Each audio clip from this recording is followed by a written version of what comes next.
nampaknya matahari. Hebatnya. Terima kasih Tuhan. Sarah, kamu buat apa dekat situ? Alia, saya sedang melihat matahari, ciptaan Tuhan. Tapi saya kurang tahulah apa sifat-sifat cahaya. Boleh awak terangkan? Boleh.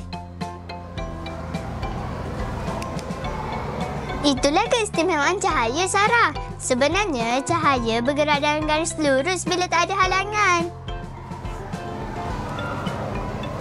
Oh, jadi sebab tu bila saya tutup sikit dengan tangan, bayang terus terbentuk? Ya, tepat sekali. Cahaya tak boleh membelok untuk elak tangan awak.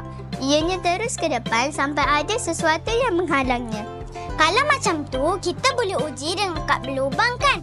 Letak 3 kad dan laser hanya tembus kalau semua lubang sejajar. Iya.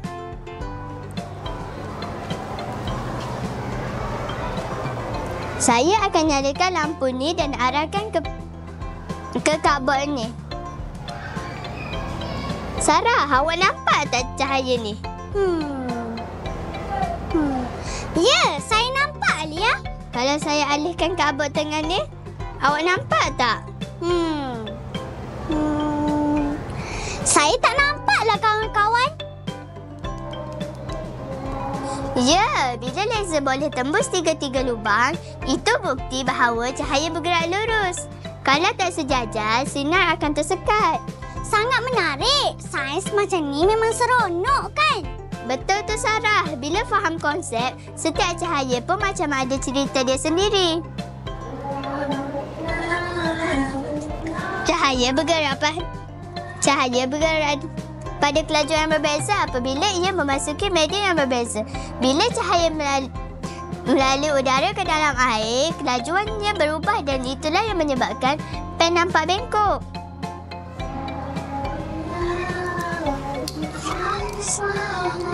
Sarah, kalau saya masukkan pembaris ni ke dalam air, agaknya apa yang berlaku? Kejap saya fikirkan. Pembarisnya akan jadi bengkok kan? Mari kita cuba sama-sama.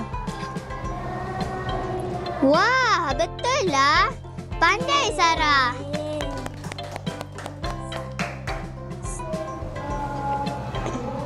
Oh, jadi cahaya bergerak. Oh, jadi cahaya bergerak lebih pelan dalam air. Ia jadi membengkok.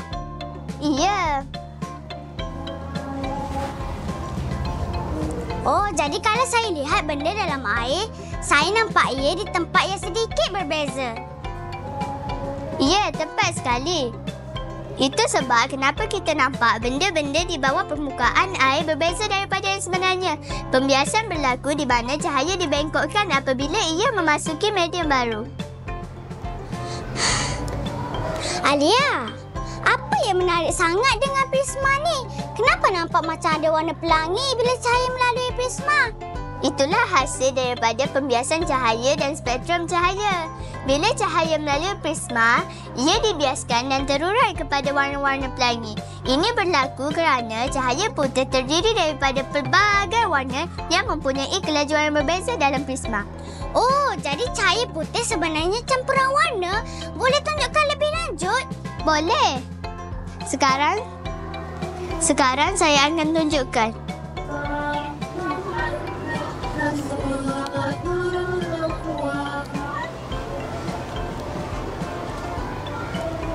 Sekarang saya akan nyalakan lampu dan arahkan ke prisma ini.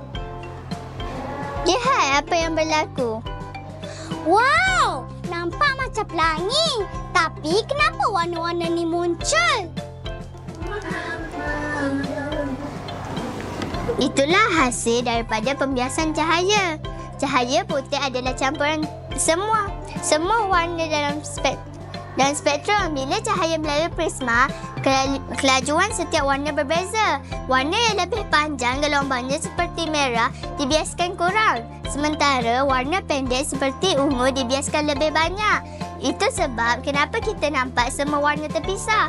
Saya faham sekarang. Jadi prisma ni seolah-olah memecahkan cahaya kan? Betul tu. Menarik. Saya akan cuba di rumah nanti. Sains pasal ni memang seronok kan? Betul tu Sarah. Setiap eksperimen membuka lebih banyak misteri dunia sains untuk kita teroka. Wow! Saya dah tahu sifat-sifat cahaya. Seronoknya. Jom Alia, kita nyanyi lagu sifat-sifat cahaya sama-sama. Jom. Cahaya, cahaya bergerak lurus, melalui udara takkan melencung. Lilin menyala, bayang pun jatuh, bila halang terus tak nampak. Cahaya, cahaya bergerak lurus, itulah hukum yang kita belajar. Bila cahaya masuk ke air, halanya bengkok jadi tak sama. Itulah biasan, mari fahamkan. Pembaris dalam gelas nampak bengkok. Sekian, terima kasih.